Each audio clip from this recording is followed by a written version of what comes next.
মূলা এইদৰে বনালে বেয়া পোৱা মানুহেও খাব। মই নিজে মূলা ভাল নাপাওঁ, কিন্তু এনেকৈ যদি অকণমান বনাই নহয় তেতিয়া অকণমান খাওঁ, ভাল লাগে খাই। প্ৰথমতে মূলাকেইটা লাহে লাহে কাটি ল'লোঁ। এতিয়া তেলতে মই দি দিছোঁ পিঁয়াজ, আৰু তাতে মই বৰালি মাছৰ মাথা আৰু মাছ এনেকৈ আছিলে অলপমান সৰু সৰু পিচ, গোটেইখিনি ইয়াতে দি দিলোঁ। আৰু এই ৰেচিপিটো বনাবলৈ অলপমান মাছ কিন্তু লাগিবই দেই, মানে মাছৰ পিচ বুলি কথা নাই, টুকুৰা টুকুৰ কিবা হ'লেও লাগিব।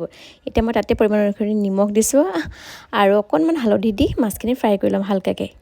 আৰু গোটেইখিনি লৈ ল'লোঁ। আৰু বৰালি মাছৰ ফিছা খাই কোনে কোনে ভাল পায় কমেণ্ট কৰি যাব দেই।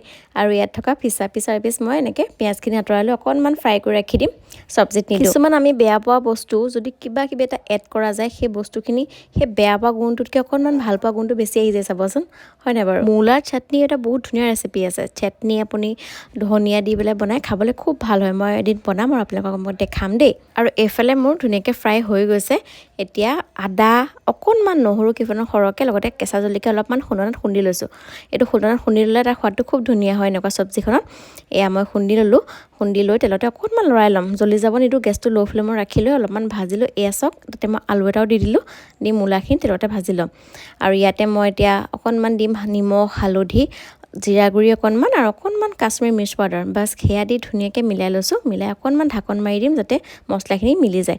তাৰপিছতে ঢাকন দিয়াৰ পিছতে মাছখিনি মই ওপৰতে দি দিম। আৰু মাছখিনি বেছি লৰাই নিদিওঁ, মানে মই এই চব্জিটো খুব ভাঙি একেবাৰে নাইকিয়া কৰি দিবও পাৰি বাৰু, কিন্তু মই তেনেকৈ ভাঙি দিয়া নাই। মই অলপমান মাছবোৰ টুকুৰা টুকুৰকৈ থকাকৈ, আলুবোৰ একেবাৰে ভাঙি নোযোৱাকৈ ৰাখিছিলোঁ।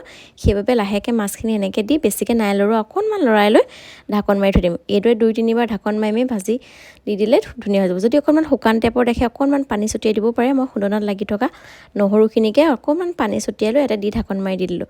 আৰু খুব ধুনীয়াকৈ ভাজিখন এয়া হৈ গ'ল। ওপৰতে মই দি দিলোঁ ধনিয়া। আৰু আপোনালোকে মূলা যি হ'লে খাই বেয়া পায়, এনেকৈ এবাৰ ট্ৰাই কৰি চাব। লগতে যদি ভাল লাগিছে ৰেচিপিটো প্লিজ শ্বেয়াৰ কৰিব নাপাহৰিব। বাই।